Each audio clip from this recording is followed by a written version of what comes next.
Баршаларыңызға сәлем. Бүгін балалық шағымызда сүйіп жейтін коржиктарымызды дайындаймыз.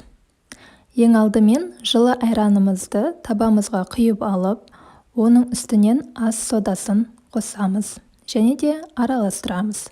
Бізде осындай көпіршік болып шығуы керек. Жақсылап тұрып араластырып, оның үстінен қант және де сұйық майды қосамыз.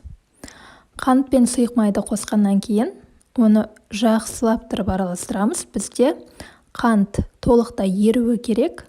Яғни толықтай ерігенін осылай саусақтармен тексеруге болады.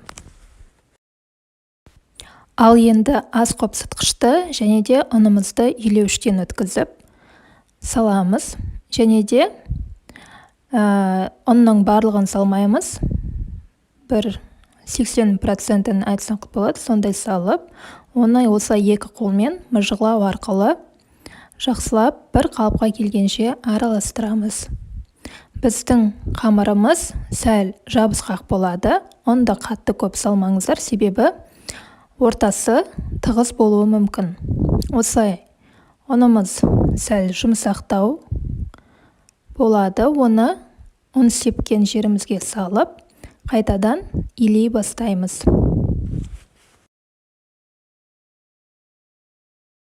Осылай қолымыз жабыспайтындай қамыр илейміз және де оны оқтаумен жазып аламыз.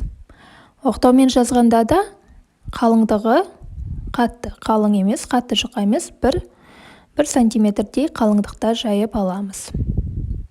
Және де сіздердің қандай формаларыңыз бар, соған байланысты, менде осындай домалақ формалар бар, сонымен корждарды кесемін. Сіздерде енді егер бұндай форма болмаса, кесенің көмегімен немесе тарелканың көмегімен кессеңіздер болады.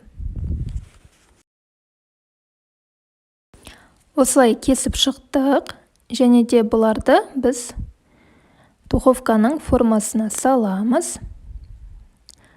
Және де үстіне жұмыртқа салып, қызып тұрған пешімізге 10-15 минуттай пісіріп аламыз. Ол сіздің пешіңізге байланысты уақыты.